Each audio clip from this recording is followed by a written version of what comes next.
Mas o que eu acho bonito dessa história que mais me marca foi essa ousadia do Marcelo, né? O Marcelo, eu chegando ali de Manaus, ninguém me conhecia e o cara me bancou.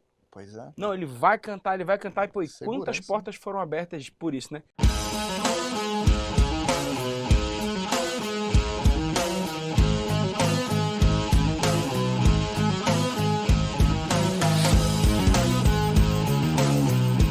Sejam muito bem-vindos a mais um episódio do Varal de Ideias Podcast. E hoje um convidado que, olha, amigo, especialíssimo. A gente fez as contas aqui, são 18 anos de amizade. Estevão Queiroga. Meu irmão, Meu querido, obrigado, hein? eu te agradeço, Quase cara. que não sai esse episódio, Quase que não sai. mas saiu, graças Tamo a aqui. Deus. Tá saindo. Começou agora. Vamos ver se Começou, sai. começamos Vamos ver se gravando consegue aqui. terminar. Vamos terminar em quanto tempo, né, meu? Porque aqui tem história pra contar Pô, por umas 4, 5 horas seguidas, fácil. fácil. 2006 a gente se conheceu. 2006, cara. Setembro de 2006. Cara, e inusitado. Inusitado. Setembro, Onde outubro, nós né? estávamos quando isso aconteceu? No MASP. No MASP. Quem é que... Num aniversário no MASP. Olha o nível do negócio. Meu, como é que pode no aniversário no MASP, cara? O que estava acontecendo lá, gente? Cara, temos um amigo em comum, É. né? Que tava fazendo aniversário ali. É A verdade. Ive, né? Fonseca, amiga em Isso. comum. E nós temos um outro amigo em comum que é seu cunhado. A verdade é Você essa. conhece né? a minha esposa antes de eu conhecê-la. Conheço esposa de criancinha. Eu era criança, ela era mais criança ainda que eu. Mas eu sou tenho a mesma idade, sou da mesma geração do Marcelo, que é seu cunhado, Sim. né? Lá em Manaus. E a gente, pô, conviveu na infância ali, né? Nossos pais eram amigos, aquela coisa toda. E aí, quando eu vim pra São Paulo, encontrei o Marcelo. E o Marcelo, assim, apesar de a gente não ter sido, assim, tão próximo na infância, né? O Marcelo não era aquele...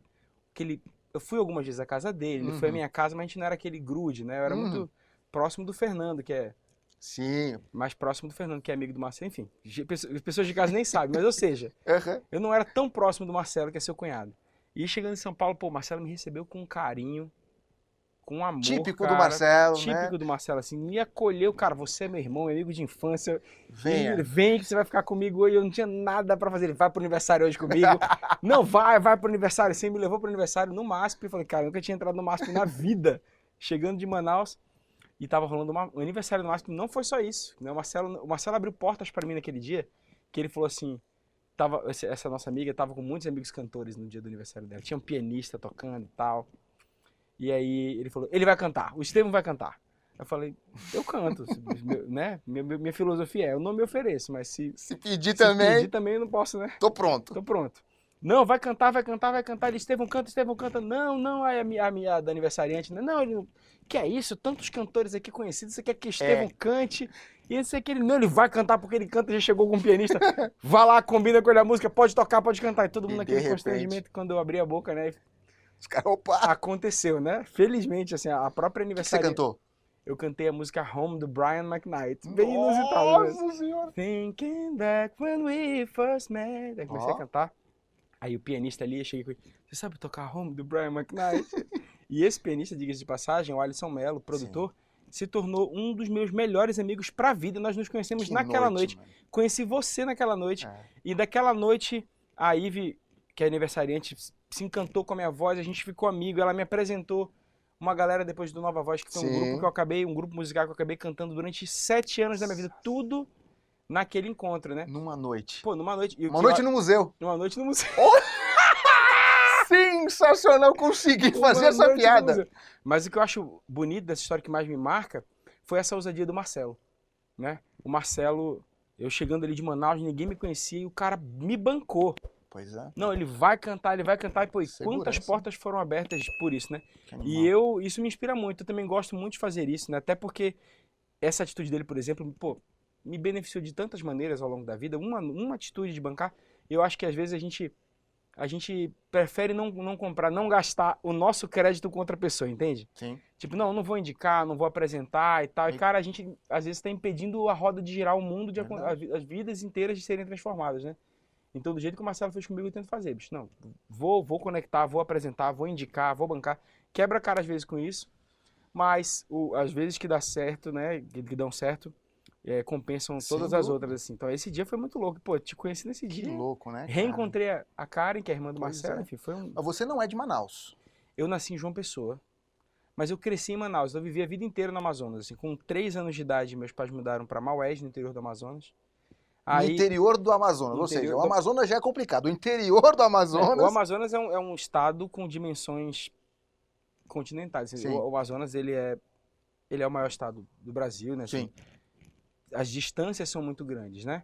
E aí os acessos ficam às vezes mais precários, porque você tem acesso de barco e tal, não é um acesso que pega o seu carro e vai para lá, né? Então nós fomos para o interior do Amazonas, Maués, que é uma cidade encantadora, assim, uma cidade terra do Guaraná, de onde ah, o Guaraná que as pessoas tomam aham, aqui vem de lá, na maioria dos casos, né? Dessa cidade.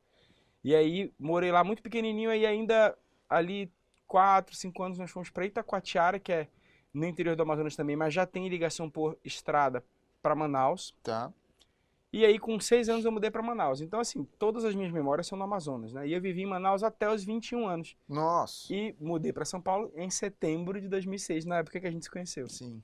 Então, aí depois que eu vim para São Paulo, aí minha vida virou uma loucura, né? E Vou, lá em volto, Manaus, viajo. você já trabalhava com alguma coisa pra lá? Você veio pra São Paulo com 21? Conta aí um pouquinho, porque hoje você é o quê? Músico, produtor? Eu sou Você um, faz de um tudo, um né? criativo É, e um artista, né? Que trabalha em muitas frentes diferentes, que envolvem criatividade e arte. Às vezes, nem todo trabalho criativo envolve arte, né? perfeito. Mas todo trabalho artístico que eu faço envolve criatividade. Então, acho que debaixo desse guarda-chuva de arte e criatividade, eu me sinto representado. E realmente são muitas atividades diferentes. Mas em Manaus, eu estudava jornalismo na Universidade Federal do Amazonas e eu eu tinha feito um trabalho ou outro com música, já cantava, já compunha, né? Cantava na igreja, tinha aquela coisa de tava gravando, produzindo algumas, tava experimentando, né? Tá. Tinha um trabalho ou outro de marketing, mas ainda num teor muito experimental. E o que me trouxe para São Paulo foi uma entrevista numa agência chamada Agência Clique, que hoje se transformou em Isobar ou já Isso. virou Dentsu. Talvez agora seja Não, Dentsu, não sei, mas enfim. pode ser Dentsu, acho que sim. É, eu sei que a agência Clique era na época a maior agência de propaganda online, na época se dizia Uhum. propaganda online, né? É. Do Brasil. E um primo meu me indicou para fazer uma entrevista, mas eu não tinha portfólio, não tinha nada. E aí eu cheguei, cara, eu fui falando as minhas ideias, as minhas loucuras, e o Ricardo Figueira, que hoje tem uma agência chamada Fig Tree, que é um cara pelo qual eu tenho muita gratidão também, me contratou porque me achou engraçado. Em resumo, ele falou assim, você é engraçado, você é meio doido, você tem que lapidar muita coisa, mas você tem uma fagulha aí dentro. Ele falou, tem uma fagulha. E me contratou assim para fazer. Você sabe mexer no Photoshop? Não. Sabe editar vídeo? Não. Tá, então vou te colocar como assistente de Qualquer coisa qualquer coisa que. de aí. Mas você escreve? Escrevo. E É, foi nessa hora, eu gostava de escrever, mas nunca tinha feito texto publicitário, que é outro mundo, né? outro mundo, né? Não era um redator efetivamente, não Até porque tinha. a finalidade é vender alguma coisa, né? Não é só ser criativo. Sim, e na publicidade você tem uma coisa que me ensinou, né? A publicidade me ensinou isso, que é interessante, que é essa coisa de sintetizar o pensamento. Quando você está fazendo um trabalho artístico, onde você tem mais liberdade, você pode deixar o seu pensamento um pouco oblíquo, um pouco difícil, um pouco vago. Você pode escrever, não, vou fazer um filme. Teu filme pode ter 2 horas de duração e tal, mas na publicidade, você precisa de uma mensagem impactante 30 segundos, um minuto. para TV, vão ser 30 segundos, né, 1 minuto no máximo. Então, para banner, imagina quantos banners eu fiz na É, vida, você tem que fazer uma frase, um clique aqui. E aí você vai apurando essa coisa da síntese, né, do título, que você tem que ficar tudo muito... E isso eu acabei trazendo para a vida em outras coisas, né? Acho que até a minha canção foi de alguma maneira impactada por esse interessante. pensamento, meu jeito de fazer música, né? Mas era muito novo, eu não fazia ideia daquilo. E aí eu virei uma noite criando umas campanhas, tipo, eu lembro até hoje o Ricardo falou assim para mim, no dia que o Ricardo marcou a entrevista, eu vim, cara, e eu tava com uma mala assim para passar 2 semanas. E aí fui pra aquela entrevista, né? Eu não dormi na noite anterior. Não dormi, cara. Deitei aqui em São Paulo, tava um frio desgraçado. E imagina, setembro. Você veio de onde? Manaus, né, velho? Mas São Paulo tem essas coisas de do nada tem uma noite com 5 Com graus, com muito 3 frio, graus. é. E eu peguei acho que uns 5 ou 3 graus, cara, e eu não tinha que colocasse no meu pé que esquentasse. Não tinha. Assim, eu botei toalha, botei 2 meias, botei calça e tudo, e o pé. E o barulho num motel na Domingos de Moraes, Meu, né, que enfim, era o lugar que dava pra eu ficar. Fiquei ali naquele motel. E aí, um carro na frente, cara. Tudo muito novo pra Nossa. mim. E eu não dormi. Falei, não, mas vai dar certo, vai dar certo. Acordei no dia seguinte. Cheguei lá pra fazer a entrevista. E aí, quando eu cheguei, cara, nossa, uma história bizarra. A esposa que é hoje a esposa dele, né, tava fazendo uma surpresa pra ele na sala. Aí ele recebeu a surpresa pra ela e eu tava no meio da, eles iam casar. Ai, cara, eu lá, Nada a e ele ver. assim, ó, cara, volta segunda-feira. Deu tudo errado. E aí eu tinha trazido uma folhinha com um monte de coisinha que eu tinha criado uma noite, virando uma noite, né, com as ideias de publicidade totalmente. Mas que tinha ali alguma coisinha realmente que chamava atenção e tal, apesar de que eu não tinha nenhuma vivência. Eu nunca tinha lido um anuário, eu não sabia nada. Anuário pra quem não sabe, anuário de propaganda são livros com as, Sim, né, os do Clube de melhores. Criação de São Paulo tem as melhores ali. E aí o Ricardo, volta na segunda-feira, queria alguma coisa pra Coca-Cola. Eu voltando pra casa, né, pro motel que eu tava hospedado Pra ali. casa é bom, hein? É, Virou seu pro lar. meu lar.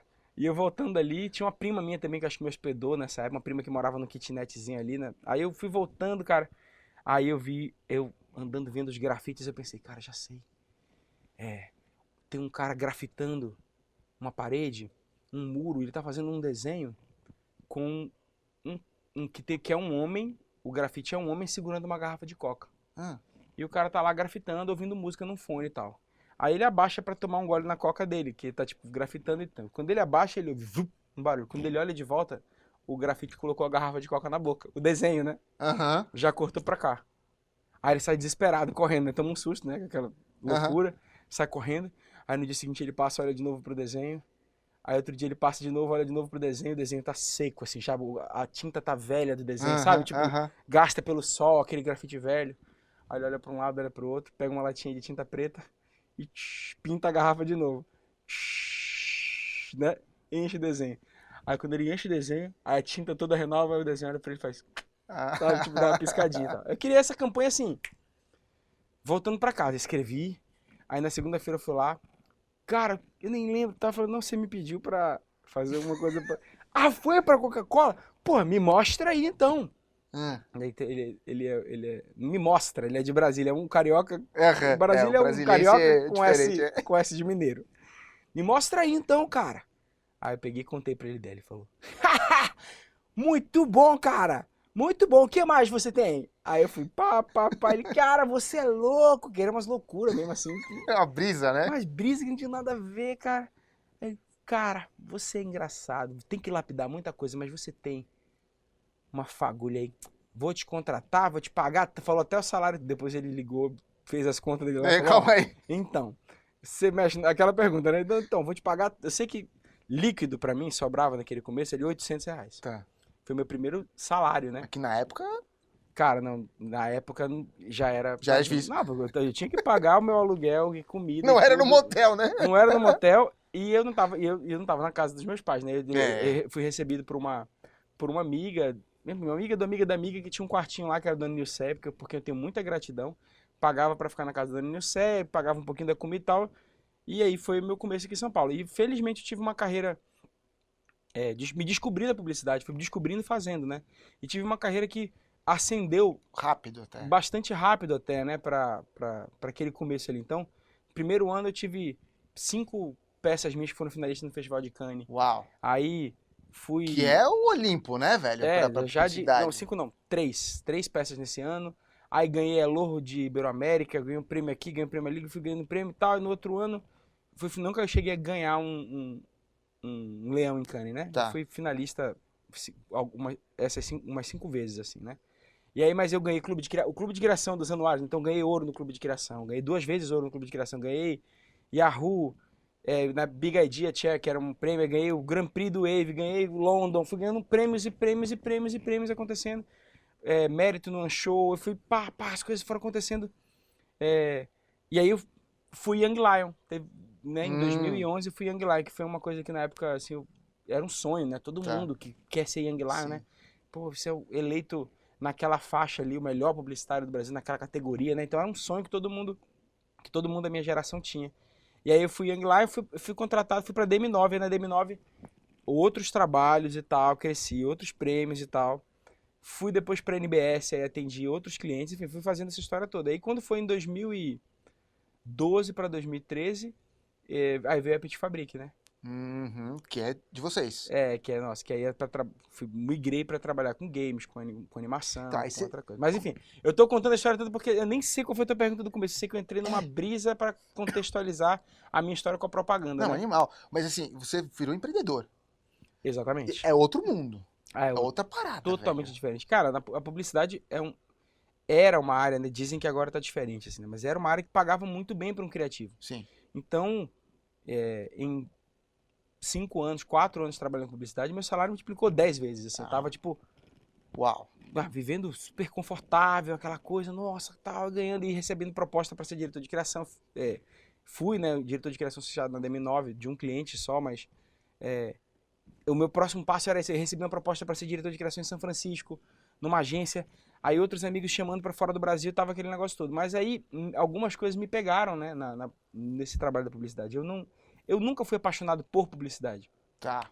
E eu acho que essa coisa toda, que inclusive eu citei há pouco do prêmio, ela é um prêmio de consolação mesmo pro artista, pro criativo. Então, a publicidade faz assim, você pega um cara que, por exemplo, seria um excelente roteirista, um excelente escritor, esse cara seria um excelente músico, um excelente cozinheiro. Todo mundo, você entra numa área de criação de agência, cara, não só criação, numa agência inteira.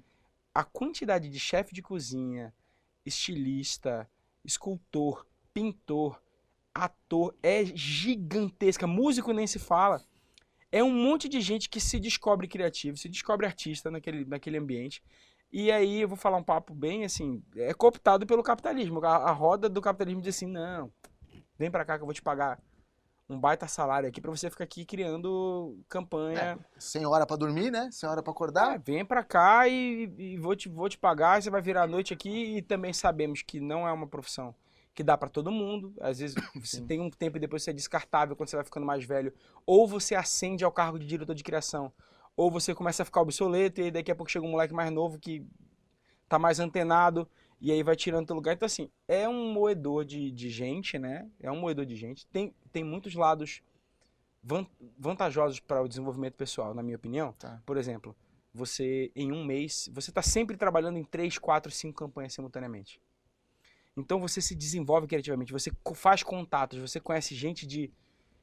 É onde os artistas, por exemplo, quem trabalha com filme no Brasil, onde é que está o dinheiro do audiovisual no Brasil? Na publicidade. Tá. Você é músico, cara, você abre uma produtora se você conseguir entrar na produtora de publicidade, enfim, é onde roda mais... Tá lá.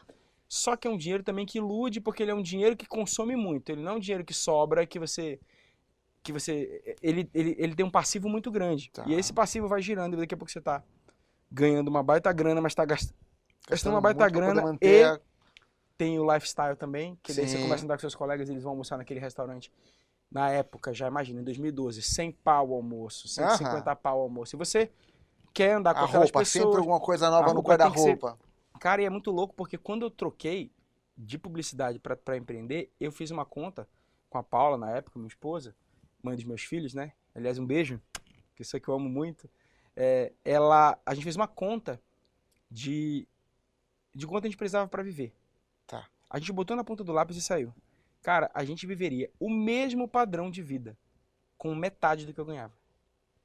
Onde que tava escoando esse dinheiro? Cara, nisso. Nesses 1000 almoços e não sei o que, o rolê e não sei o que. Às vezes uma certa até irresponsabilidade, falta de consciência financeira minha mesmo. De, tipo assim, pô, você tava sobrando metade porque eu não tava guardando metade, né? Poderia ter me ajudado muito. Mas não, era assim, vamos na dermato. Qual é a dermato, Paulo? Qual é a dermato mais incrível? E qual é o... Não, vou comprar os móveis da casa. Compra. E, cara, eu vim de uma família. Eu tive educação, comida, né? Eu tive meus privilégios, né? Meu pai me pagou uma boa escola, minha mãe e meu pai proveram, né, comida pra gente e tudo mais, assim, uma estrutura, uma casa, um conforto emocional. Mas eu não vim mesmo de uma família abastada, assim. A gente era... O sapato do mais velho passava pro mais novo, a calça do mais velho pro mais novo, mas tinha calça. Então, eu reconheço os privilégios, mas não era assim, eu não era o moleque que ia todas as férias, viajava e tal. Eu lembro, eu tive 2 grandes viagens com a família, que a gente botou todo mundo dentro de um carro e foi pro Nordeste. Tá. Que já foi mágico, né? Mais do que muita gente pode viver. Mas, então não era que eu era um cara que gostava de ostentar. E talvez isso mesmo, por não ter esse costume de ter grana, quando eu tive, eu falei, Tá bom, o que a gente vai fazer? Não, vamos jantar aqui, vamos pra lá. Então e a publicidade, então, foi um negócio que me deu dinheiro, mas que eu não fiquei com nada. Você queimou muito também. Não fiquei com nada. Aí, fulano tá precisando quanto? Tanto? Toma aí. Toma aí. Meus amigos, toma aí dinheiro. Não, vou bancar, banquei meu disco, banquei o disco dos outros, banquei o carro do outro que quebrou Tá. e fui vivendo, né? E aí, quando eu parei pra olhar, porque eu precisava reduzir os custos, né? Eu olhei e falei assim, pô, cara, eu preciso enxugar. Deixa eu gastar meu dinheiro com mais consciência. Eu percebi que eu podia ver com metade.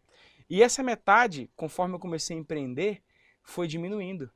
De R$ 1.000 em R$ 1.000, assim, sabe? Demorou muito tempo até o meu padrão de vida mudar.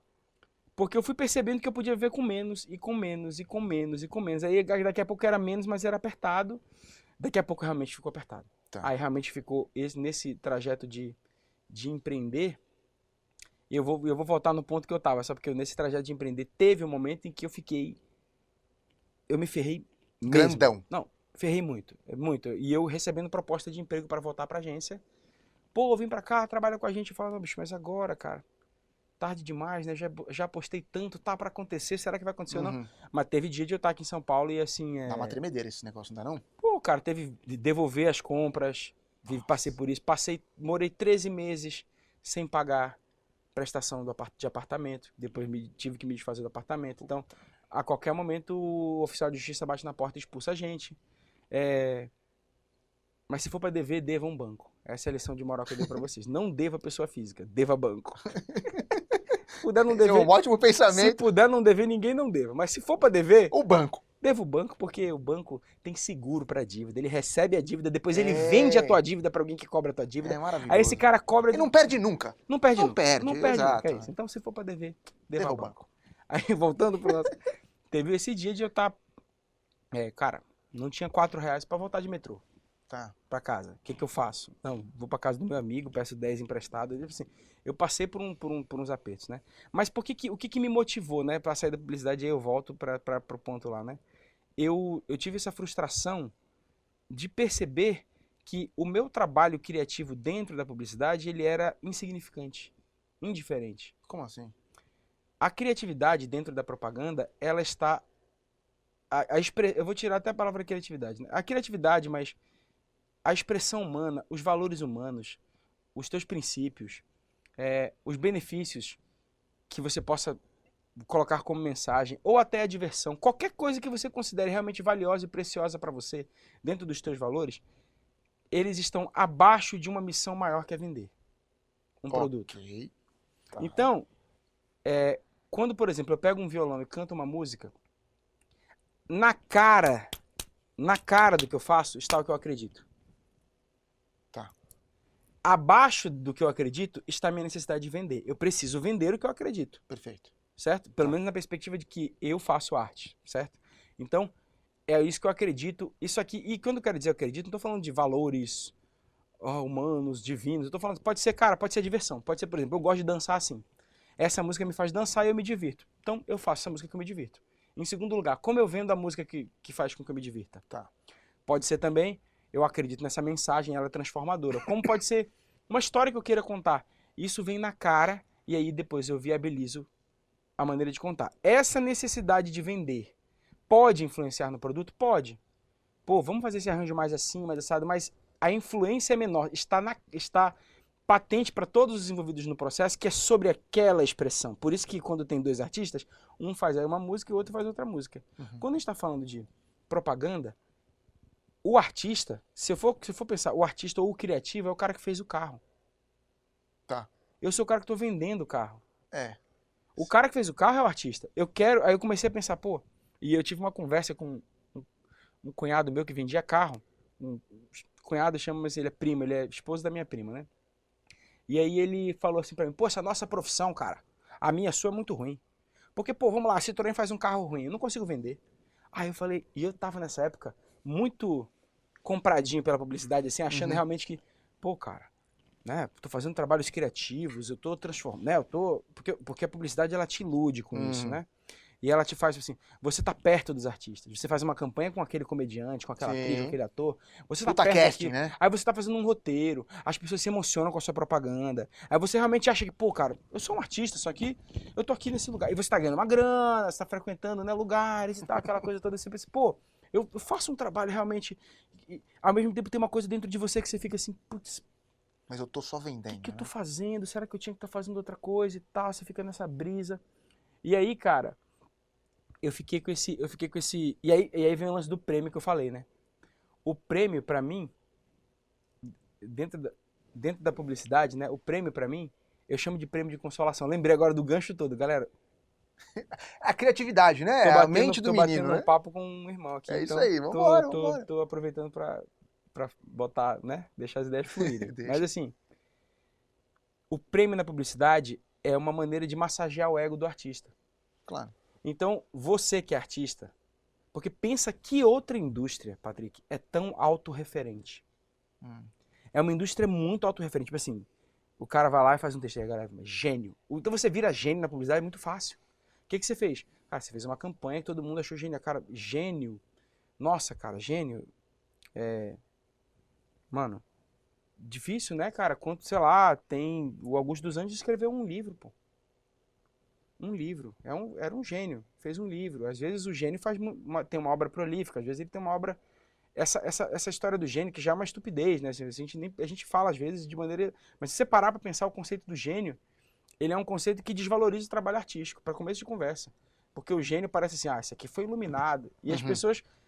Isso acaba ecoando na desvalorização do artista. O artista, ele só passa a ser bem remunerado quando ele vira famoso. Porque daí ele está a serviço também do mesmo sistema que a gente estava falando lá atrás. Então, cadê o artista que diz, por exemplo, vou dar um exemplo de um chefe de cozinha. Eu faço um bom restaurante na esquina do meu bairro. Eu posso viver a vida inteira só daquele restaurante, cara. Não preciso ficar famoso. Tá bom. Se eu sou um músico, eu não posso tocar só na esquina da minha casa. É. Porque eu poderia, por exemplo, se a arte fosse valorizada, e eu não vou entrar na discussão se culinária é arte ou não, mas eu tô falando de uma comida bem feita, funcional e tal. Se a arte fosse valorizada, eu podia ser o cara que toca o violão no meu bairro.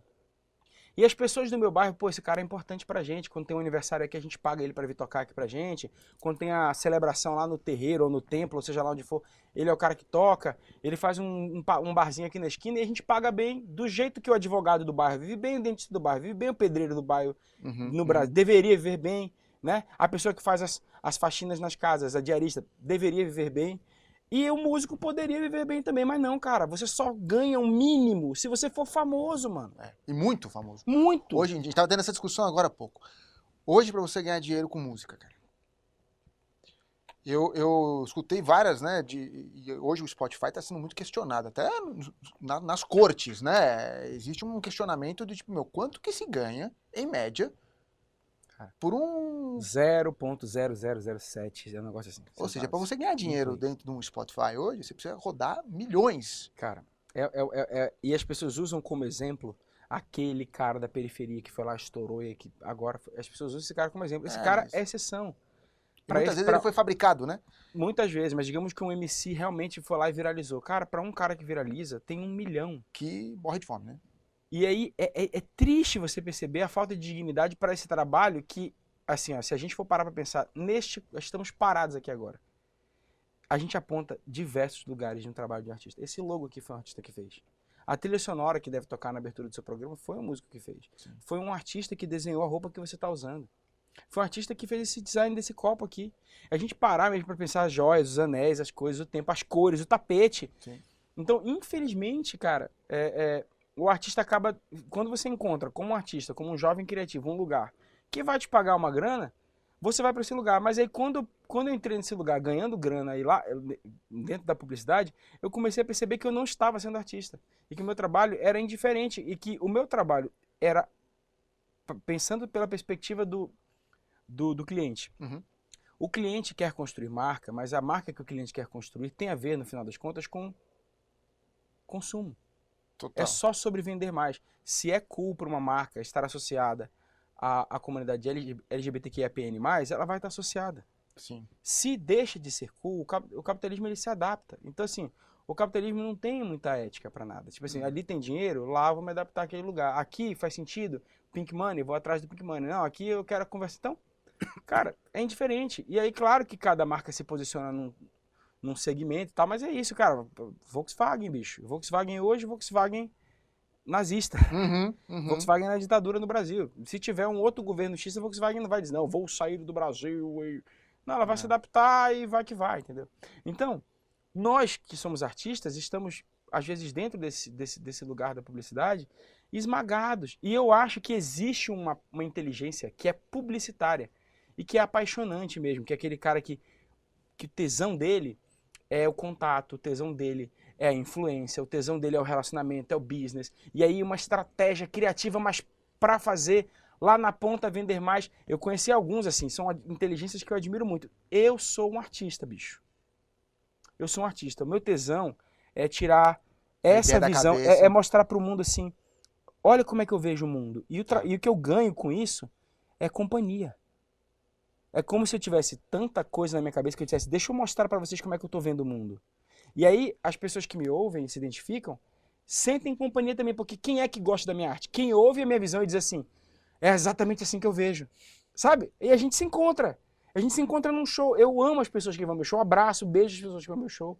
Eu troco ideia com as pessoas no meu Instagram, porque eu tô realmente fazendo conexão e amizade, cara. Então, eu sou artista, eu pensei, eu quero fazer produto. O meu primeiro raciocínio foi esse. Eu falei assim, eu não quero fazer propaganda de sabonete, eu quero fazer o sabonete. Porque o sabonete que vai na pele das pessoas. A propaganda pode entrar na mente delas por 30 segundos, 1 hora, um dia que seja, um mês que seja. Mas as pessoas vão se relacionar com a Dove, com o carrinho da Fiat. A memória vai estar lá. No meu caso, elas vão jogar o jogo, elas vão escutar a música. Eu fiz músicas há 10 anos que as pessoas me marcam hoje. Hoje me marcaram na música que eu fiz há 10 anos. 10 anos não, a música que eu fiz, Se For Com Você, eu fiz na época que eu fiquei noivo.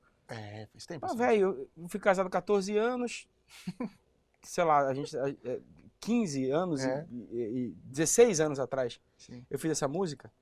A pessoa marcou hoje num post. As propagandas que eu fiz já passaram e elas tiveram... É líquido, né? Se espalhou, perdeu. A música não. E o que me pegou foi pensar assim, cara, imagina que tem campanhas que eu fiz que envolveram centenas de profissionais.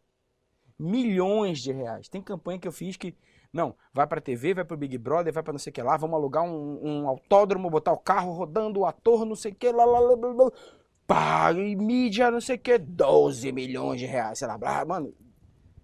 Você que é empreendedor também sabe. 12 milhões assim, ó. 10 milhões, 20, 30 milhões, tem 100 milhões para o planejamento anual da marca tal e tal. Isso é um dinheiro que vai assim, porque para a marca esses 100 milhões vão virar 1 bilhão. Sim. E aí você bota aqueles artistas passando a mão em tanto recurso. As melhores câmeras, os melhores profissionais de áudio, os melhores equipamentos. E eles estão colocando tanto coração naquilo. As melhores ideias deles, eles derramam ali. As ideias, até os valores deles ali. E derramam e as pessoas... Uau, 1 hora, acabou. E aí um carinha lá no quartinho dele vai lá e toca. Né? Eu lembro disso, o exemplo que eu vi foi nesse ano que a Adobe fez aquela campanha Real Beauty Sketches, né? Uma campanha linda, Retratos da Real Beleza. Eu sei porque ela ficou uma campanha internacionalmente famosa, né? Por isso que eu lembrei do nome dela. Em inglês, ganhou Grand Prix em Cannes, campanha do ano, a campanha mais criativa, cara. Centenas de profissionais envolvidos. É brilhante mesmo. A ideia, olha a premissa que bonita. A mulher chega e ela se descreve para um retratista, sem ele vê-la, né? Eles estão ali separados. Aí eu sou assim, meu nariz é assado, ele desenha o retrato da mulher. Aí depois, essa mulher encontra uma outra pessoa, essa pessoa conversa com ela e entra e descreve a mulher que foi retratada. Ela é assim, ela é assada. Quando você compara os dois retratos, você vê que ela está muito mais bonita no retrato que a outra pessoa fez do que no retrato que ela fez de si mesma. Ela está quase uma caricatura no retrato que fez de si mesma. Ele diz assim, você é mais bonita do que você pensa. Sim. E você, né, você não se enxerga, ou ainda com um recado menos machista, porque tem um subtexto machista nisso, eu poderia dizer, por exemplo, no subtexto disso eu poderia dizer assim, você não se enxerga com fidelidade. Isso já seria suficiente. Você se vê de maneira distorcida. Você não é a pessoa que você pensa que você é. Não se valoriza, né? Ou você não se vê de maneira fiel a quem você é. Tipo, se você se enxerga distorcido, isso já é uma baita mensagem, cara, que emociona, que girou o mundo. E eu falei, caramba, esses caras são brilhantes. Não lembro quem criou a campanha, mas que coisa linda. Fiquei encantado com aquilo. Eu falei, é isso que eu quero fazer também. Eu quero chegar a ter campanhas assim que impactem o mundo, que não sei o quê.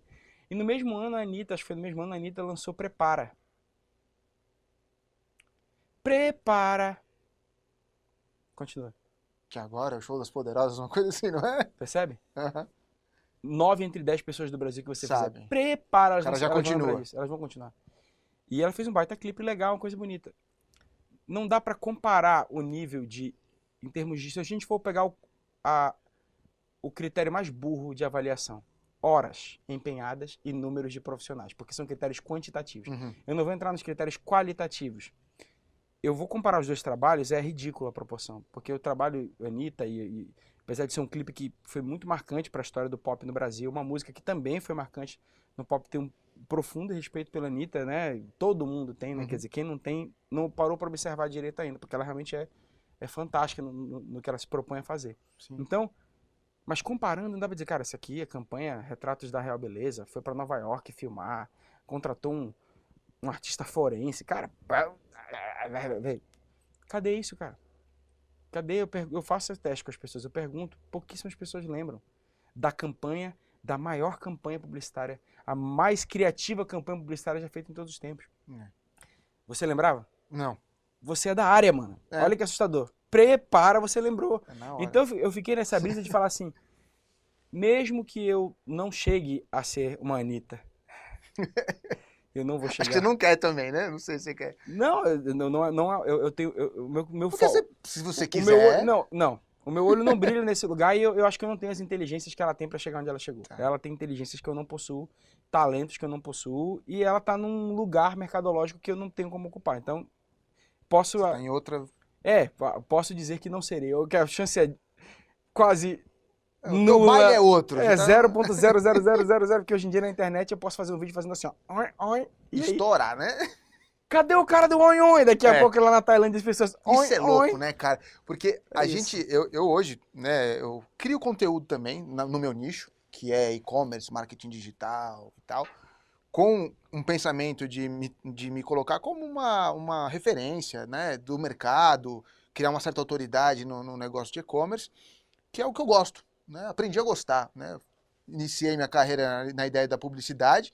Um dia eu bati um telefone com o Alex Sney, na época ele estava na DM9, e ele falou assim, eu vou te contar qual é a realidade de uma agência. E ele me desmotivou.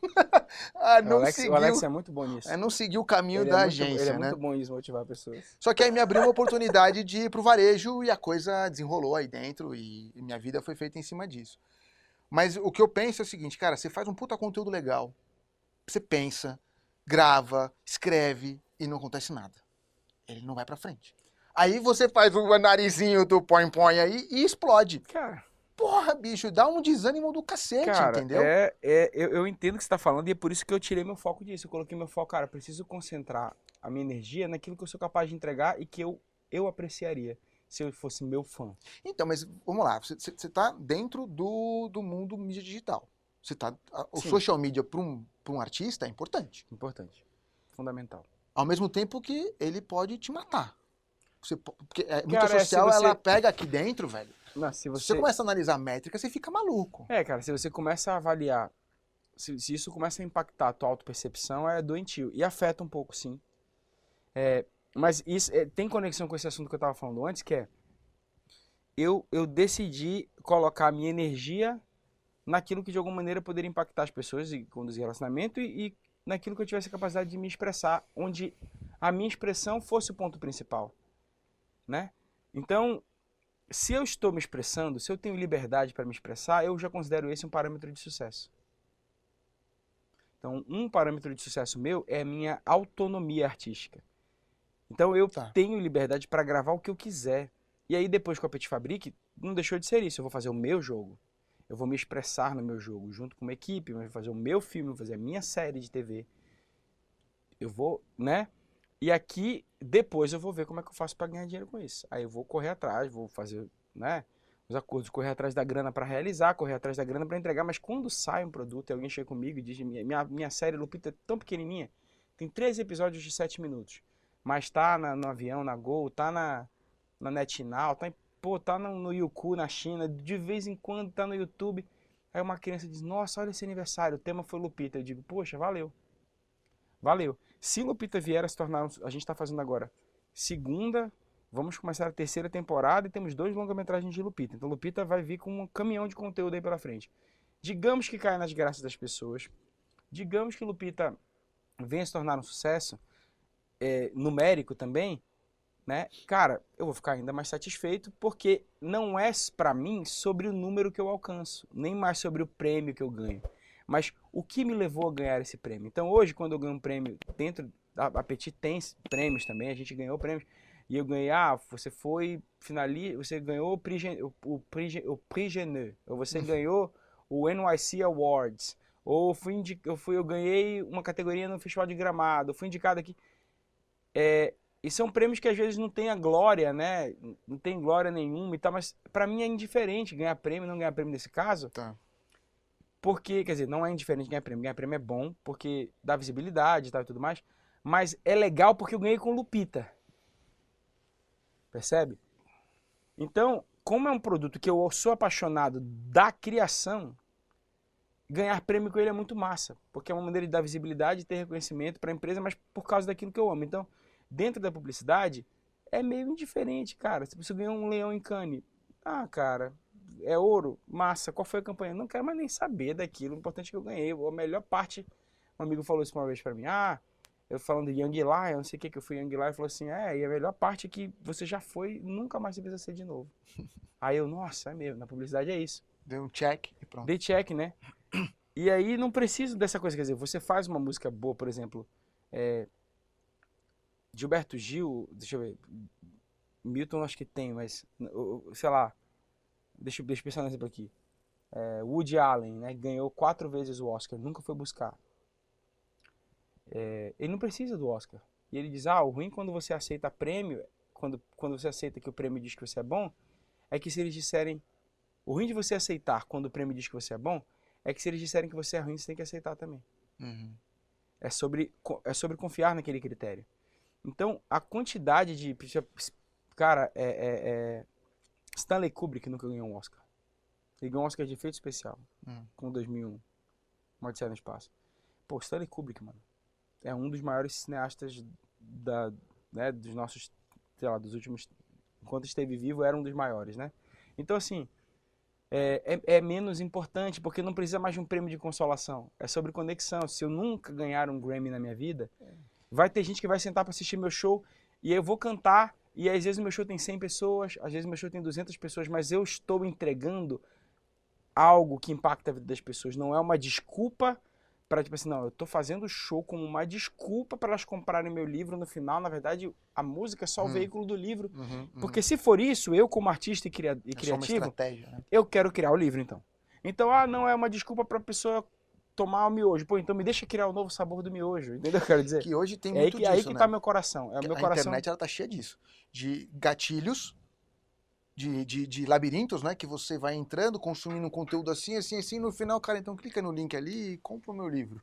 Ou clica ali agora e faz o meu curso. Então, na real, ele tá usando toda a criatividade dele, né? A tua música, poderia muito bem fazer isso. Um monte de música, legal, então agora vem aqui que eu vou te ensinar como fazer música. Eu vou te ensinar como fazer um... Eu, por exemplo, tenho uma oficina de composição que eu fiz, né? Com as pessoas, e foi desse jeito. Eu fui nos meus stories e falei assim, galera, se você gosta da minha música, entra nesse grupo de WhatsApp. Entra no grupo de WhatsApp. Vocês querem estudar comigo? Né? Fiz isso recentemente. Mas isso fiz uma turma só, né? Uhum. É totalmente diferente de eu começar a fazer músicas que ajudem as pessoas a querer entrar no meu curso. Tá, e veja, okay. Isso não é errado. Publicidade não é errada. Eu não acho que é errada. Fazer música para as pessoas comprar curso não é errado. O que você precisa ter é consciência. E eu não tinha consciência. Eu estava fazendo aquilo na propaganda, desperdiçando o meu verdadeiro desejo. Aí o que eu fazia? Trabalhava feito um desgraçado em agência e quando chegava no final de semana eu ia tentar ser músico. Uhum. Hoje eu tenho liberdade de criar minha própria agenda, onde eu sou músico, mas aí quando eu corto, por exemplo, eu estou aqui pertinho de você sabe, esses dias, dirigindo meu primeiro longa. É tão fluido para mim estar discutindo o roteiro, parou, começar a fazer música, parou, vir bater um papo com você, porque minha cabeça funciona mesmo dessa maneira múltipla, e eu estou fazendo... E isso não é necessariamente uma virtude, é só uma característica da minha cabeça, essa coisa de ter uma atenção fracionada e render mais assim, né? Mas essa liberdade de estar o tempo inteiro criando, o tempo inteiro me conectando, cara, ela é preciosa para minha vida e eu me sinto fluindo dentro de uma mesma conexão, né? Essa inteligência que eu usava lá era sutilmente diferente. Parece que é a mesma coisa, mas não é.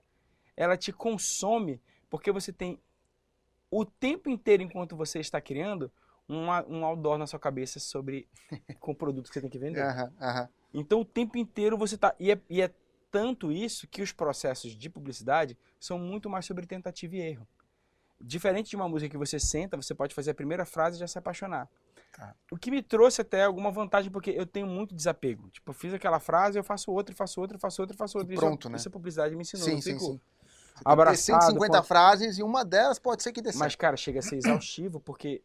Pra caramba. Porque, às vezes, a frase que mais emociona não é a frase que vai ter aquela sacada. E talvez nem foi aquela que você mais gostou também, né? E aí, quando eu tô fazendo canção, eu vou na emoção, cara. Não, Sim. o que essa canção aqui pede isso é... Eu amo você. Então, cara, eu vou colocar eu amo você. Ponto. É isso que a música pede.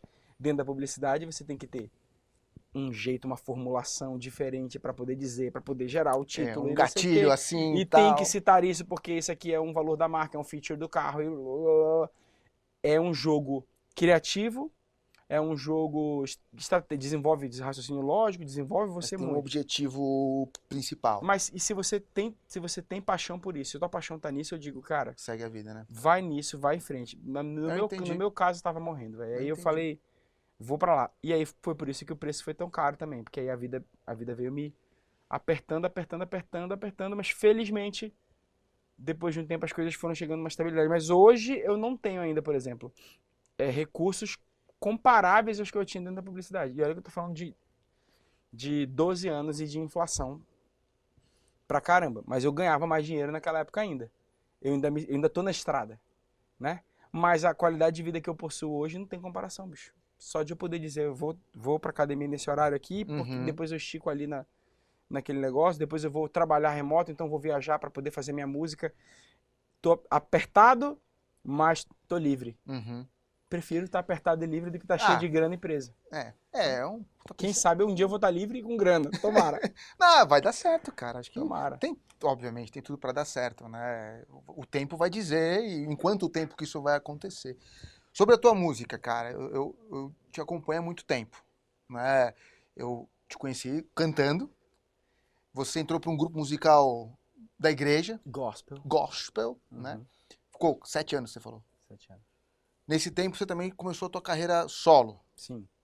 E com um viés também mais religioso. Tinha algum quesinho ali e tal. Já era pra mim já não era gospel, já não era. Mas... É que acho que talvez não, mas foi absorvido, cara. Né?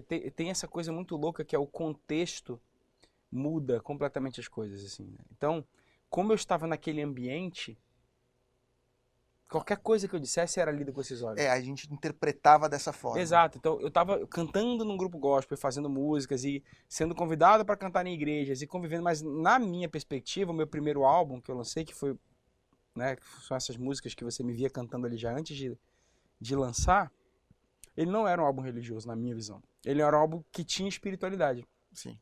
Tanto que, por exemplo, eu mostrei na época pro... Esqueci agora o nome dele. Enfim, para um cara da Sony na época, o André, agora esqueci o sobrenome, mas um cara muito querido. E eu mostrei para ele o meu álbum sem ele saber que eu vinha de igreja. Ok. Eu só mostrei. André Vilela. Falei, cara, isso aqui pra mim tá pronto pra lançar, velho.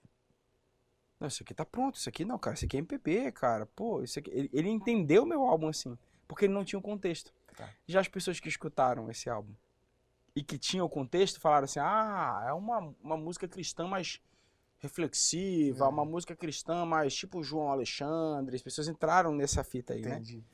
né? E pra mim também foi conveniente, naquele começo, seguir, na época pela Sony, gospel, porque o Leonardo Gonçalves, que era o maior, talvez, nome da música cristã naquela época, e é um cara por quem eu tenho profundo respeito e gratidão, assim, um cara que abriu muitas portas para mim. Ele ouviu meu álbum, porque o pianista dele era o produtor do meu álbum, que é o Samuel Silva, e ele ficou apaixonado pelo meu álbum. e falou, cara, você precisa ter viabilidade. Eu falei, Léo, eu não quero lançar pro gospel, cara, eu quero lançar fora do gospel. Ela falou assim, não vai fazer diferença, você vai ter a Sony te distribuindo, é uma porta que eu tô abrindo para você aqui, e o André já não, o lance com o André Vilela já tinha desandado um pouquinho e tal, aí ele falou, e o André tá num selo menor aqui dentro desse braço da Sony, você vai ter suporte, você vai ter não sei o que, você vai ter distribuição. Na época você vendia CD ainda. Cara, eu via meu CD em todas as culturas, todas as saraivas da vida, né?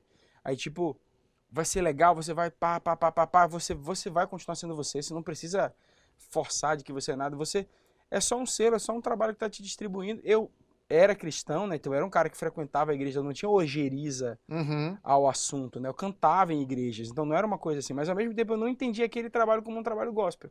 Mas eu pensei, cara, ok, não é contra os meus princípios, eu vou estar perto do Léo, que é um cara cuja arte eu admiro, do Thiago Arraes, cuja arte eu admiro, o Os Arraes, né? O André e o Thiago, o Felipe Valente, que é um cara que é meu amigo até hoje, cuja arte também eu respeitava muito. Aquele ambiente todo ali de gente que eu respeitava a arte, que fazia uma música bonita e tal. Eu falei, pô, cara, vou aproveitar isso aqui. ok, vou sair, vai fazer sentido. E realmente o meu álbum, quando saiu, ele ficou em primeiro lugar no iTunes. Ele foi geral, assim, não de categoria. Meu clipe ficou em primeiro lugar no iTunes. Uma semana, o clipe de A Partir do Norte estava com 100 mil views. Aquilo, pá, duas músicas minhas foram parar nas 50 mais virais do Spotify. Uau. Então, teve um assunto, e esse barulho do Léo e na época... Gerou esse buzz, né? Muita gente divulgou meu trabalho e tal, né? Muita gente, assim, ao redor, e a coisa foi... E aí, as pessoas meio que olharam... E ao mesmo tempo, eu era o mesmo cara. Então, por exemplo, eu fiz meu clipe de A Partir do Norte sem camisa ali, tocando numa canoa, porque era o que eu queria fazer. E para as pessoas do ambiente religioso, ele tocou sem camisa. Eu falei, cara, só porque eu tô numa canoa, velho. Eu tô numa canoa. Num rio, mano, tocando violão, num ambiente... depois, inclusive. Num ambiente íntimo, Então, assim, faz sentido estar sem camisa, né? E pra mim, tudo era sobre a arte, assim, era sobre, cara, é o que eu acredito, é o que eu faço. Falava de Deus nesse primeiro álbum, porque era um assunto muito central na minha vida. A minha espiritualidade ainda é um assunto central na minha vida, por mais que ela tenha ganhado outras cores, outros caminhos ao longo do tempo, mas naquela época era uma espiritualidade de linguagem, de ambiente muito cristão. Então, mas eu não falo Jesus no álbum, eu não falo salvação. Não, você não vai pros dogmas nem pros preceitos de nada. Porque não defende nada. Não era uma música bíblica, eu não ficava sim, assim. Sim. As pessoas, essa música é sobre Paulo. Aí eu falava assim, não, cara, mas sobre quem? Eu falo, então, é a música o primeiro verso da música diz, quando eu partir. Então, é sobre mim mesmo. É sobre mim. Aí eu falo, mas quando você canta, quando eu partir, era sobre você, porque já é você cantando. Então eu sempre falei isso, nunca defendi. Sou gospel, sou não sei o que lá. Só que o ambiente ia acontecendo. Claro. E eu dizia, né? Quem me chamar, em qualquer lugar que me chamarem, eu canto. Só que, pô, só me chamavam em igreja, né? Entendeu? Ninguém me ligado do Sesc dizendo, vem pra cá, porque a coisa vai naturalmente fluir nesse lugar. E por um tempo, isso fazia sentido, porque, cara, ok, eu faço o meu show. Então eu pedi assim, vou cantar nessa igreja, eu não vou cantar antes e depois de pregação, me dá um bloco, me dá um tempinho pra eu cantar, fazer o meu rolê. Aí lá, cantava, meti meu papo, cantava minhas músicas, fazia meu assunto acontecer. Mas em um determinado momento, isso foi começando a ficar um pouco desconfortável, porque eu tive em ambientes, você não pode usar chapéu, você não fale, que você fala é muito polêmico. Essas coisas começaram a me incomodar um pouco. E aí eu acho que o grande estopim para mim foi o último governo, né? Porque na época do último governo, aquele período ali foi um período em que houve uma divisão política muito ferrenha que permaneceu, dentro do ambiente religioso, né? Sim. E eu nunca fui subir num espaço religioso, porque eu acho que não é a isso que se propõe um espaço religioso, para advogar que eu voto de um lado, que não deveriam se votar do outro, nunca, porque eu acho que não é o ambiente daquele ambiente ali. Mas nas minhas redes sociais, que não são um espaço religioso, você e que eu não fico, isso. bom dia com Deus, eu nunca fiz isso, velho. Eu tipo, cara, vou viver minha vida, falar das minhas paradas, andar com meus amigos, tenho amigo gay sim, tenho amigo macumbeiro sim, estamos todo mundo junto aqui, mesmo enquanto eu estava filiado ainda à igreja, eu sempre fui esse cara. Se você pegar meu Instagram, lá pra trás você vai encontrar isso. O que vai ter é que eu vou cantar na igreja tal, mas o que eu ia cantar? O mesmo cara, com a mesma roupa, com o mesmo pensamento, no mesmo rolê. E aí, porque estão me pagando, eu vou. Eu acho que é o mínimo de respeito. Se alguém paga o teu cachê, você ir cantar. E aí, no meu espaço particular, eu me posicionei politicamente. Falei assim, ó, acho que se você... E de uma maneira, sempre de uma maneira muito polida, dizendo, ó, se você já sabe quem vai votar, não é pra você. Mas se você tem dúvida, eu vou te recomendar. Pô, recomendei. Renato Freitas, recomendei, sei lá, Erika Hilton. Recomendei Que aqueles que você políticos tinha... que eu acredito e que pessoas políticas que representam valores que eu acho que são bons pro Brasil, pra mim e pro coletivo. Vou votar aqui, vou votar ali, tá, não sei o quê. Cara, isso foi se tornando insustentável, assim, cara. Pressão Eu mesmo. recebi ameaça de violência, né, cara? Eu recebi gente falando assim, fica esperto, a tua hora vai chegar. Estamos te observando. E cristãos dizendo assim, seu cuzão, eu vou te dar porrada. Assim, eu recebi todo tipo de manifestação cristã dessa natureza, assim. Se você tivesse falado isso aqui na minha cidade, você não ia conseguir sair do teatro. Aí eu falei, pô, cara, caramba. E eu vendo violências piores. O Léo recebeu violências piores, né? A Glauce grávida, a esposa do Léo grávida, né, amiga? A esposa do Léo é só pra contextualizar, ela é muito mais que isso, né? A Glauce é uma acadêmica, uma apresentadora. Ela tem a vida uma total artista, dela. isso. Mas só pra contextualizar, né? E, pô, você não vota na esquerda? Então por que ela não aborta o filho? Assim, então, Que horror, velho. o cristão, quando ele dá pra ser, Ah, sim. né? E a gente sabe que isso não é sobre todas as pessoas, mas assim, existe uma certa força, uma comoção aí nesse ambiente que Jesus já apontava sobre os religiosos lá na época dele, né? Sim. O religioso, ele tem uma máscara de pureza naquilo que... Ele consegue botar uma máscara... Ele tem Deus como álibi. Então, assim, em nome de Deus eu posso fazer quase tudo. Então, em nome de Deus, eu posso ameaçar a tua vida, cara. Eu posso ligar, como amigos meus já receberam ligações, eu não vou dizer quem, porque é uma história horrenda, mas eu tenho um amigo meu que trabalha com música e a esposa também trabalha com música, os dois faziam trabalho juntos e aí ela cantou de um determinado jeito que chocou a comunidade religiosa. Ele recebeu ligação de pessoas da igreja dizendo, ela deve estar se prostituindo, vocês devem prostituir a filha de vocês, né? Então, as pessoas vão dizer, uma história, então acredite. Eu tô falando de um cara assim, não é uma história. Eu tô falando de centenas, às vezes, dependendo do artista, milhares. Faça o exercício de ir a um vídeo do Leonardo Gonçalves que você vai entender que eu não tô falando de uma minoria. Então, assim, é tanto ódio... Os comentários que tem lá. É tanto ódio, que eu comecei a perceber que aquele ambiente estava sendo muito nocivo para mim como artista. Eu falei assim, eu acho que não está sendo proveitoso, eu não consigo mais estar num lugar que, por exemplo, alguém vai lá defender um político, seja qual for. E aí eu tomei a decisão de falar assim, cara, eu não canto mais em igreja mesmo. Nenhuma. A progressista, a de esquerda, a de direita, a LGBTQ, qual for a igreja. Não vou. Eu não canto em igreja. E aí, quem quiser me ver cantar, paga o ingresso e vem pro meu show. Então, isso abalou, desculpa te interromper, mas isso abalou a tua crença, não, isso só os teus valores? Isso só abalou meu dinheiro. Só abalou meu dinheiro. E é muito louco que as pessoas falam assim, esse é mais um que se vendeu. Cara, se eu tivesse me vendido, eu tinha cantado gospel. Eu tinha me assumido como artista gospel. Eu preciso pontuar isso. O mercado gospel é o mercado mais lucrativo do Brasil para um artista midstream. Deixa eu te explicar o que é isso. Então, midstream é o cara, né, o cara fala, mainstream, é o estourado. No mainstream, o gospel perde. Tipo, Gustavo Lima, vamos falar de um número 1 do Brasil. Sei lá, Ana Castela faz muito mais dinheiro que Gabriela Rocha, que é uma mainstream do gospel. Porque Ana Castela vai lá no show da prefeitura, sei lá, não sei quanto é o cachê da Ana Castela, mas há artistas dessa proporção que cobram R$1 milhão para cantar na prefeitura, pagam R$300 pro músico. Não tô falando da Ana Castela, tá, gente? Eu não sei. Então, só pra fiz essa divisão. Um disclaimer bem grande aqui. Mas há artistas, que eu sei porque tô no meio da música, que o cara cobra R$1 milhão e paga R$300 pro cachê do músico dele, e diz R$500, e se o cara reclamar disso, tem uma fila ali querendo tocar comigo. Então, no mainstream, os caras fazem dinheiro mesmo, a roda, e depois investe em gado, e blá, blá, blá, é outra história. E o gospel faz muito dinheiro, mas não chega nesse lugar. Tem valores, às vezes, obscenos, mas não são tão pornográficos. Não são orgias, né? Mas eu vou falar de midstream. O que é midstream? Midstream é um cara que tem, cara, de 100 mil seguidores em diante. Tá bom. Ou um cara que tá, até um cara no meu tamanho mesmo, assim, que tem ali, né, e tal, eu cheguei a ter 100 mil ouvintes mensais, 120 mil, hoje eu tô com menos e tal, bem menos, mas essa média aí, né? O midstream é um artista como, sei lá, o Tim Bernardes, né? O Terno. São artistas que não chegam a estourar mesmo e fazer sucesso, mas que tem uma base de fãs fiéis, e os caras vão lá te assistir cantar e tal e tudo mais. Para pra pensar comigo, cara.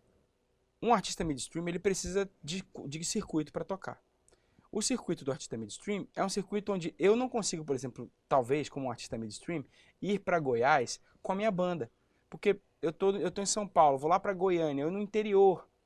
Cara, eu vou levar só de avião, se eu for de banda, pô, 5, 6, 7 passagens de avião, hotel para 7 pessoas, alimentação para 7 pessoas, aluguel do teatro. Pô, quando eu chego lá para tocar, eu vou ter 1000 fãs. Quanto que eu posso cobrar dos meus fãs? Pô, se eu tiver 1000 fãs, se eu tiver 500 fãs, que já é fã pra caramba. Se eu conseguir botar 500 pessoas e eu cobrar R$100, dá 50 mil reais, cara, esses 50 mil reais de custo já foram 30. Desses 30 sobram 20. Desses 20 eu vou pagar o cachê de todo mundo, cara. Aí eu vou me sobrar, não. Pô, que vai sobrar uma baita grana, meu. No final você tá com, digamos, 10 pau no bolso. Tá? Quanto custa fazer um disco, mano? Aí a segunda pergunta que eu faço é, quantas vezes eu consigo voltar a Goiás, ao interior de Goiás no ano para fazer isso? Quantos lugares do Brasil eu consigo botar 500 pessoas? Então, quando você para pensar, um artista midstream, cara, eu conheço vários, eles vivem apertados, cara. Eles pagam aluguel em São Paulo, ali na Zona Oeste, eles não têm carro, andam de Uber, mas eles têm um glamour, porque o midstream geralmente já é respeitado pelo cara famoso. Aí o Caetano Veloso foi no show dele, então você tem aquela impressão de que o cara tá estourado, uau, cara, ganha dinheiro. Não é apertado, é arriscado, se parar de tocar, passa fome. É difícil, cara, é difícil, mano, e é muito caro fazer clipe. É muito caro fazer, é muito caro, bicho, é muito caro, é muito caro, vocês não fazem ideia. É um pouco da publicidade que você viveu, que você vive hoje fazendo filme, é a mesma coisa. Exato. Porque a qualidade também, você não pode ser uma qualidade menor, né? Exatamente, a gente, como consumidor, exige o melhor do artista, né? E aí, cara, você tá no midstream, você pensa assim, pô, cara, tô ferrado. Agora para pra pensar. Quantos... Vamos falar então vamos falar de São Paulo. Não, mas também você falou de Goiás, dá pra viver só em São Paulo, beleza. Quantas casas de show em São Paulo tem que pagam 5 mil pra você tocar? Quantos bares te pagam 5 mil pra tocar?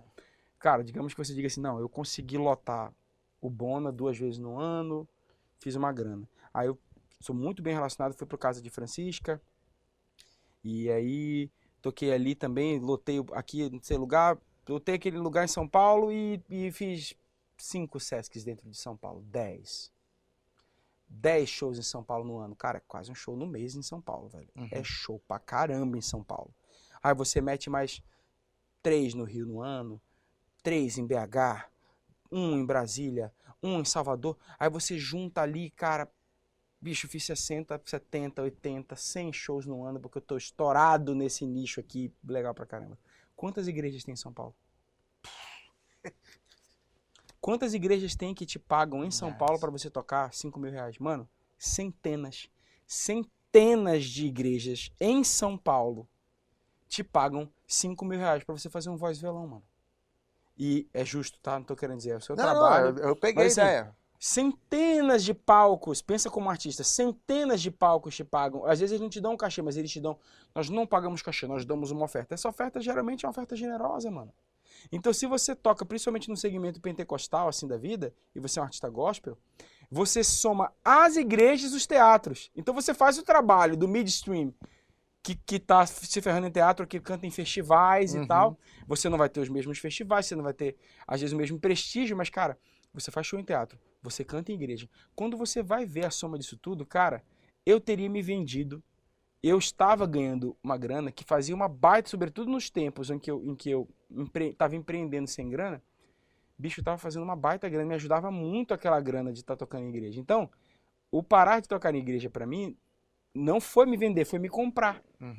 Eu comprei a minha dignidade, eu comprei a minha paz, eu comprei a liberdade de poder dizer, cara, eu vou no meu show, a minha música é essa, se você quer vir, venha. Eu não vou cantar em igreja nenhuma.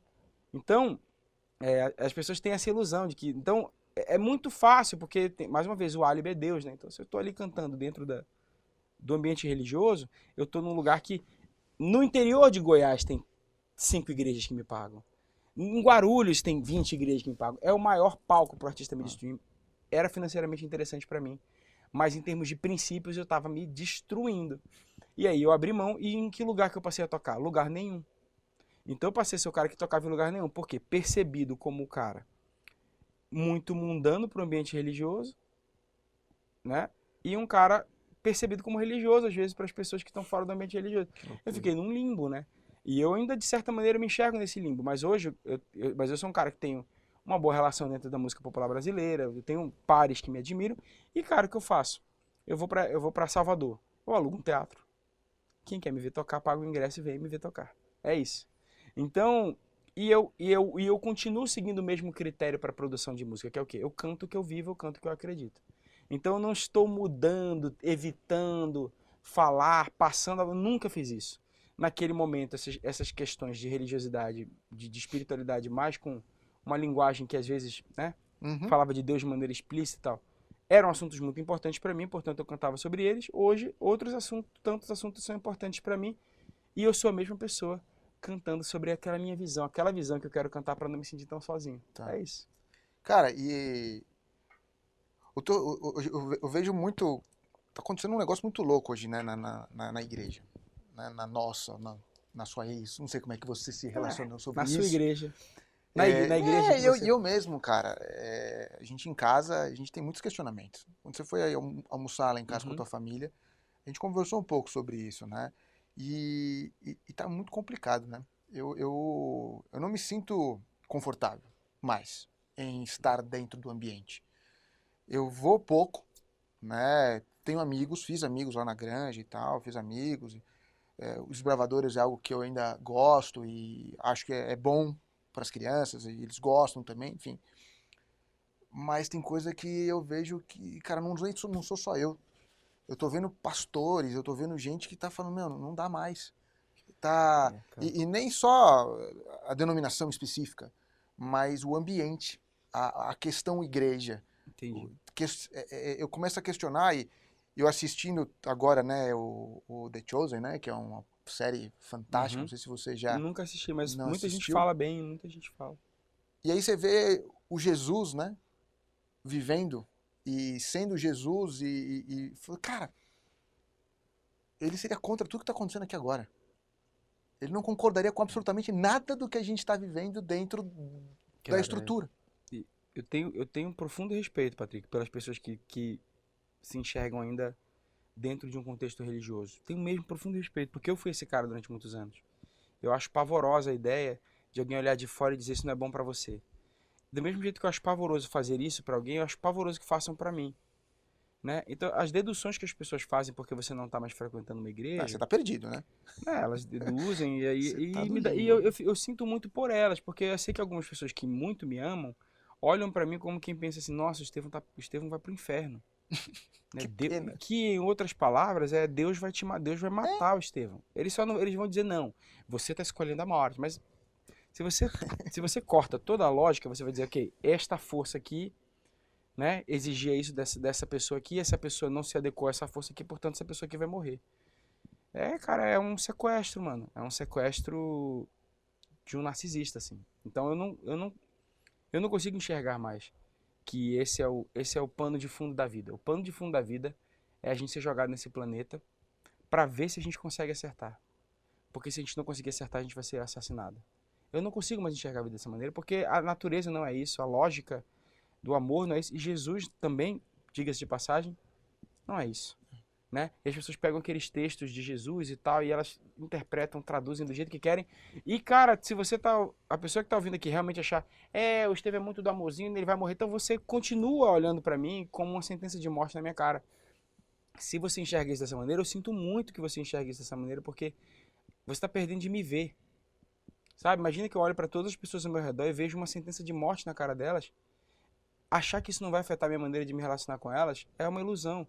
Vai afetar, ou fazendo com que eu olhe para elas com condescendência, esperando uma oportunidade de finalmente tirar delas a sentença de morte, ou que eu olhe para elas com desprezo, porque eu sei que elas não estão escolhendo o caminho certo que eu escolhi, portanto elas terão a sentença de morte. O julgamento... Nós não nos olhamos, nós não nos relacionamos efetivamente com as pessoas, porque esta crença, esse pano de fundo, essa ameaça de morte, tá no pano de fundo da vida de todo mundo, cara. Então, eu não consigo mais acreditar dessa maneira. Eu sei que há muitas pessoas cristãs, que não enxergam desse modo. Talvez se fosse o modo adoecido que eu fui ensinado a acreditar, o que eu fui ensinado a acreditar, ou que eu tive capacidade de entender. Pode ser também. Sim. Mas eu tenho respeito pelas pessoas que estão lá dentro. Eu gosto do mesmo respeito. Quando as pessoas me perguntam, às vezes, se eu sou cristão, às vezes eu gosto de responder o que é um cristão para você. E dependendo da resposta, minha resposta é sim. Ou a minha resposta é, eu acredito que tento ser. Porque o que é um cristão? Ah, cristão é alguém que ama, alguém que perdoa, alguém, pô, eu acho que busco ser sim um cristão. Mas se a pessoa disser, não, o que é um cristão para você? Não, um cristão é alguém que frequenta uma igreja, que acredita nesse dogma, às vezes eu digo, então não. E às vezes a pessoa pergunta, cristão, eu já digo, não, para você eu não sou. E dependendo do que for, né, eu só acho que na minha perspectiva, do que eu conheço, do que eu vivi, não dá para seguir a Jesus e ser cristão. Eu acho incoerente dentro daquilo que eu aprendi. E eu acredito, e Jesus é... Jesus é... Jesus é, enfim, é tudo, né? Dependendo da maneira que você enxerga, é tudo, é amor, é um esteio, é uma companhia, né? Enfim, são muitas coisas, muitos alentos, muitos confortos, muitos confrontamentos para a transformação da gente. É um exemplo. São muitas coisas. Jesus é tão fantástico, eu acredito que, a depender da maneira que ele fosse apresentado, ele seria quase irresistível para o mundo inteiro. Porque as pessoas poderiam, inclusive, continuar nos seus caminhos, nas suas culturas, nas suas religiões, e crendo que elas estão reconciliadas com Deus através de Jesus, entende? Se a mensagem, se Jesus é reconciliação, eu não vejo por que dizer não, por que sair. Eu nem considero, eu nem fico falando que eu saí, que eu deixei de sair. Eu só estou vivendo minha vida. Então, essa história de que você saiu, deixou de sair, riscou um livro, entrou num livro, só é importante. Precisam de uma label, né? Cara, mas eu me digo uma coisa. As pessoas me perguntam, afinal de contas, você é cristão? Eu digo assim, cara, primeiro me diga qual a diferença que vai fazer a minha resposta. E aí, nessa resposta da pessoa, ela já percebe que isso é importante para ela. E essa pessoa sequer percebe que, muito provavelmente, por trás dessa pergunta tem uma insegurança dela. Sim, sim. Entende? Então, assim, até para saber como é que eu me comporto, entendeu? Na sua frente, a minha família toda ainda frequenta a igreja. Meu pai, minha mãe.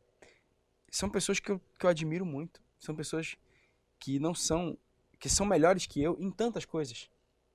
Pessoas que são mais maduras, mais espirituais, em tantas coisas. E eu sei que a igreja compõe aquilo que elas são. Mas eu também estou na minha caminhada, estou no melhor da minha caminhada. E mesmo sem ser parte de uma igreja, eu sou o mesmo Estevão. Eu não gostaria que as minhas relações fossem cortadas, mas algumas pessoas efetivamente deixaram de falar, ou começaram a me difamar. Fui muito difamado, né? Pela igreja, até pessoas próximas aos meus familiares. E meu pai é um cara curioso, que as pessoas perguntam assim, e o Estevão? Ele disse, o Estevão é um adulto. Ele sabe o que ele faz da vida dele. Ele foi bem criado. Ele é um bom homem, um pai de família, um trabalhador. Tá tudo certo com o Estevão. Fique tranquilo. Papai. Pergunta pra ele. Né? E é engraçado que as pessoas não vêm conversar, né? Elas não vêm perguntar. Cara, as pessoas querem o sangue, Patrick. Elas não querem. E eu tô aqui, assim, super aberto. Assim, eu gosto da conversa mesmo, né? Eu acho super... E aí as pessoas, quando me dizem que eu sou falso cristão, eu geralmente concordo, porque eu sou um falso cristão mesmo.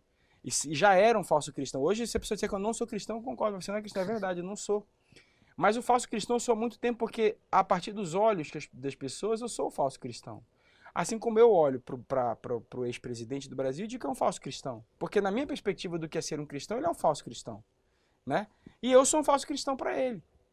Então é isso, se a pessoa disser que eu sou um falso cristão, eu vou dizer a verdade. Já sou há muito tempo um falso cristão. É isso mesmo. Então, as pessoas estão julgando com suas lentes a partir de onde olham. O que eu acho uma pena é que essa questão de sermos ou não cristãos, ou sermos de qualquer religião ou outra, você é da macumba, você é ateu, você sabe o que isso nos...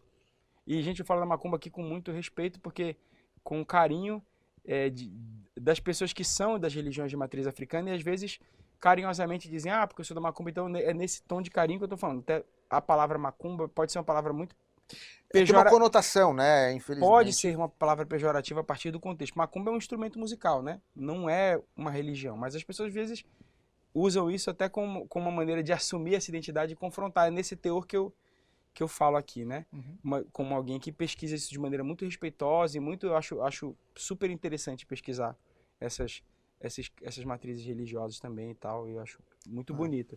Mas, é, mas então, as religiões de matriz africana falam de uma maneira mais respeitosa. Peço perdão se alguém achou que foi desrespeitoso. Então,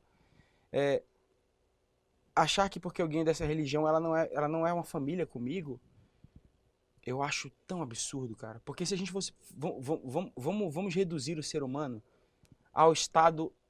Eu vou usar uma palavra, um conceito de Jesus. Jesus diz que quem não se tornar como uma criança não entra no reino dos céus. perfeito. Qual é a religião de uma criança? Cara, bota 10 crianças para brincarem. É, Uma é criada no candomblé, outra é criada no espiritismo, outra é criada na igreja cristã católica, outra é adventista. Bota essas crianças para brincarem. É inteiramente indiferente. elas não, Indiferente. elas não vão nem entrar nessa discussão. É indiferente, mano. E aí a gente cresce, bicho, e a gente realmente acha que porque esse cara acredita que a gente reencarna, ele é menos. Ele vai se relacionar com Satanás. Porque ele acredita que um ser humano reencarna. E eu, porque acredito que vou pro pó da terra, não vou me relacionar com Satanás. A gente realmente acredita, como uma pessoa que eu conheço, que se essa pessoa for furada com algumas agulhinhas de acupuntura, demônios vão Eu tomar tô conta do lascado. corpo dela. Cara, eu olho pra isso tudo e fico assim, gente, Eu tô com as costas E todas eu acho que é marcadas. uma questão de se olhar com honestidade. É, Se olha com honestidade, a primeira coincidência é que eu, mesmo estando na igreja, você sabe porque você já me viu pregar na igreja muitas vezes. E você sabe que esse papo que eu tô te mandando aqui não é diferente do papo que eu mandava com o microfone na mão. Em grande. não é, e até por isso que a gente sabe que causava uma certa. Causava. E umas E eu tava tremedeiras dentro ali. da igreja, pegava o microfone e dizia assim: Aham. Nossa, eu tenho uma coincidência enorme na minha vida. Eu nasci justamente na igreja verdadeira. Cara, eu tive essa sorte, cara, porque o mundo tem 8 bilhões de seres humanos. É, E tem uma igreja no meio desses 8 bilhões que é a- que tem 20 milhões de pessoas. E eu tive a sorte de nascer nela. E é a igreja verdadeira. Só que essa coincidência é maravilhosa. Todo mundo tem essa coincidência. Todas as pessoas que nascem em religiões, nascem nas religiões verdadeiras. As pessoas que escolhem religiões, também escolhem as religiões certas. Todas elas. todo mundo, é. Então, cara, Ninguém vai para um lugar eu escolhendo já de forma acreditava. errada, né? Eu já acreditava nisso antes. Eu acho que o que eu fiz foi mais abraçar Entendi. o que as pessoas já diziam de mim, porque me colocou nesse lugar É. confortável de dizer assim, cara, é isso mesmo. Então, não me veja como um cristão, nem um ex-cristão, me veja como Estevão. Me Boa. trate como Estevão. Jovem, 3 ideias pra gente pendurar no Jovem. varal aqui. Lembra desse jovem? Você que falava isso. Jovem. O jovem. Jovem. Querido jovem. Jovens. É. 3 ideias pra gente pendurar no varal aqui pra gente encerrar o nosso papo. Primeira ideia. Uma primeira ideia, conecte-se com as pessoas, esperando delas o que elas são, e não enxergando elas, tentando ao máximo abstrair dos seus próprios filtros. Você pode se surpreender aprendendo com alguém que crê totalmente diferente de você. Você pode aprender a ter uma família melhor conversando com alguém que é solteiro, alguém que é sozinho, que é solo. Você pode aprender mais sobre o cristianismo, ou seja qual for sua religião, escutando alguém de outra religião. Então, se relacione com as pessoas, escutando efetivamente o que elas são, e não impondo a elas as suas próprias falas, as suas próprias crenças. Isso é uma coisa que vai enriquecer muito você. Show. E muito a sua vida. Eu aprendi sobre cristianismo muito com um amigo ateu, que falou uma vez pra mim, se Deus aparecesse pra mim, ou se o diabo aparecesse pra mim, eu tomaria um remedinho, porque eu acharia que eu estaria ficando louco. E aí eu percebi que crer é uma questão de disposição, e que não tem prova pra quem não quer crer. E que qualquer coisa é evidência para quem crê. Portanto, a questão da fé não está no milagre que acontece, mas na minha disposição para entender o milagre. Eu aprendi esse conceito que me ajudou durante a minha caminhada espiritual com um ateu. Então, na minha vivência, eu aprendo muito com quem pensa diferente. Essa é uma primeira ideia que eu penduraria no varal. Segunda? A segunda ideia que eu penduraria no varal hoje é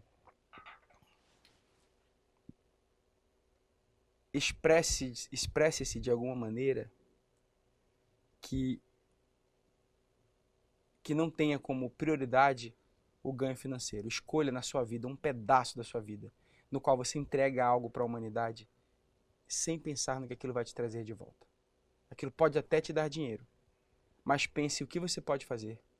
Porque neste lugar, muito provavelmente, vai estar o teu coração, vai estar aquilo que você tem mais energia, aquilo que você tem de melhor para oferecer para o mundo.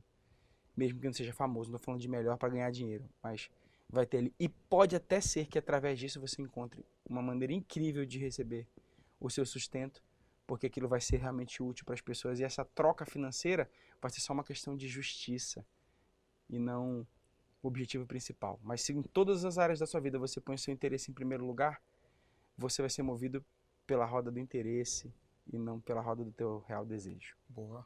E a última? E a última ideia é: cultive boas amizades, relações isonômicas, relações de igualdade na sua vida. Relações onde você fique à vontade para ser você mesmo, porque quando você consegue conquistar amigos, como esse meu amigo aqui, o tempo passa, você passa um tempão sem falar, mas quando você encontra, você está em casa, você está seguro que você pode ser você mesmo. Faz um dia que a gente não se fala. É isso. Amigo, irmão, obrigado.